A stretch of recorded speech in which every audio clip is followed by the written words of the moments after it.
नमस्ते दोस्तों, स्वागत है आज के वीडियो में। आज हम बनाने जा रहे हैं एक बहुत ही टेस्टी निरामिष भोगेर खिचड़ी और बांधा गोभी की घंटो, जो बनाने में बहुत ही आसान है और टेस्ट में लाजवाब। तो चलिए बिना टाइम वेस्ट किए शुरू करते हैं ये रेसिपी।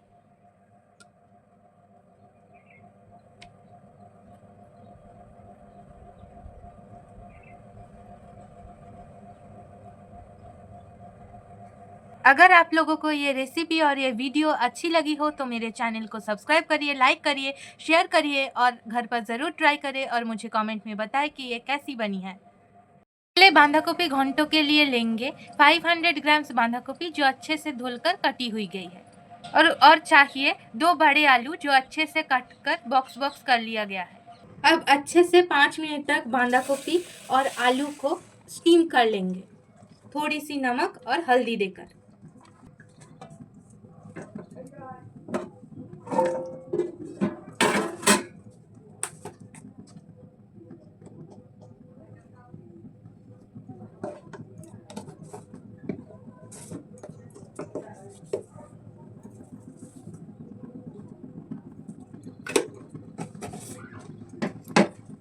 अब इसे अच्छे से मिला लेंगे।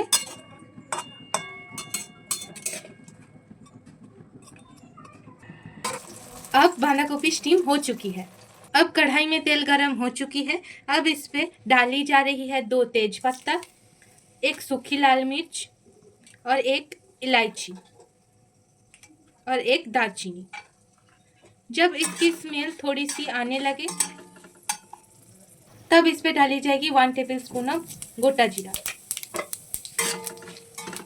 जब इसकी थोड़ी सी स्मेल आ जाए तब इस पे डाली जा रही है 1 टेबलस्पून अदरक जीरा की पेस्ट। अब इसे अच्छे से मिक्स कर लेंगे। अब इस थोड़ी देर बाद टमाटर, चॉप की हुई 1 टमाटर दे देंगे। अब इस पे डाली जाएगी एकदम थोड़ी सी हल्दी, क्योंकि जब बांधा गोभी को स्टीम कर लिया गया था तब उस पे थोड़ी सी हल्दी गई थी। अब डालेंगे 1 टेबलस्पून धनिया पाउडर। अब इसे मिक्स कर लेंगे।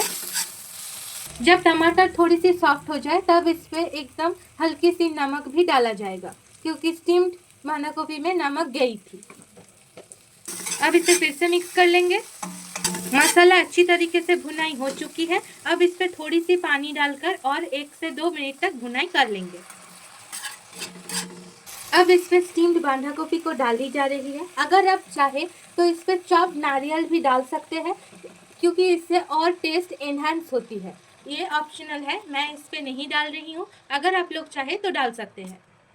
अब इसे अच्छे से मिक्स कर लेंगे। ये होने में अब ज़्यादा देर नहीं लगेगी, करीबन 5 से 7 मिनट तक लगेगी। 5 मिनट बाद ये पूरी तरीके से पक चुकी है। अब इस पे डाली जाएगी आधा चम्मच चीनी टेस्ट के लिए और आधा चम्मच शाही गरम मसाला।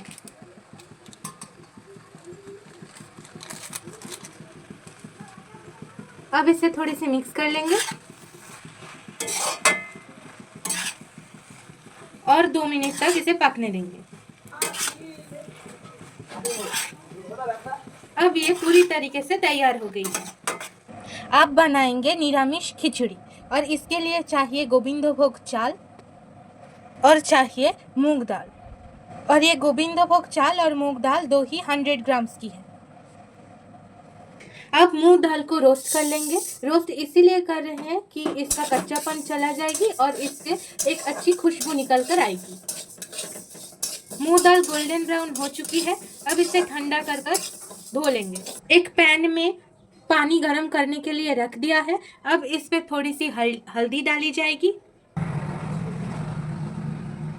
अब इस पर अच्छे से धोकर मूंग दाल को दिया जा रहा है। जब मूंग दाल 60 to 70% बॉयल हो जाएगी तब इस पे चावल को डाल देंगे। अब इसको ढक्कन देकर पकने देंगे।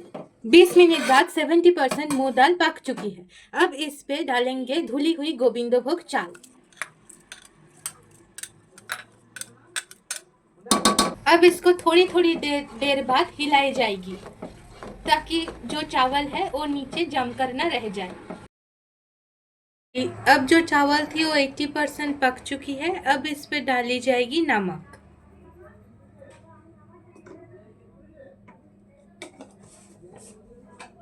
अब इसको होने देंगे और अब जब तक ये हो जाती है तब तक हम इसकी मसाला को भून लेंगे। कढ़ाई में तेल गरम हो चुकी है। अब इस पे डाली जा रही है 2 तेजपत्ता, 2 सूखी लाल मिर्च, 1 दालचीनी और 2 छोटी इलायची।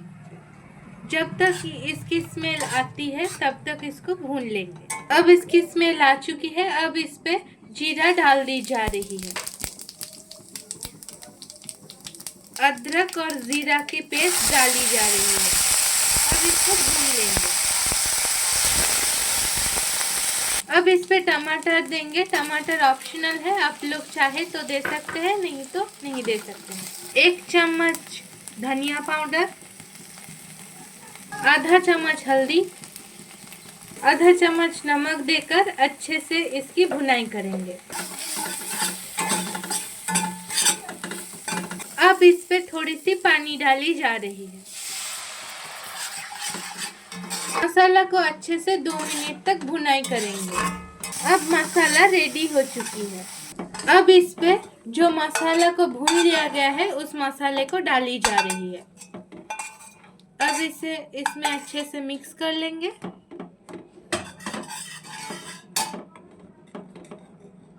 अब इस पे 1 चम्मच चीनी देंगे टेस्ट के लिए और आधा चम्मच गरम मसाला डाली जा रही है।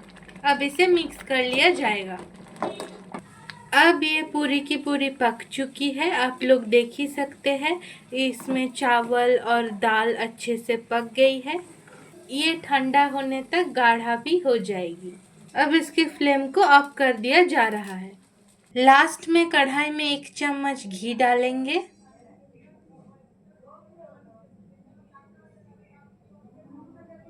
अब उस पर डाल दिया जा रहा है काजू और किशमिश को।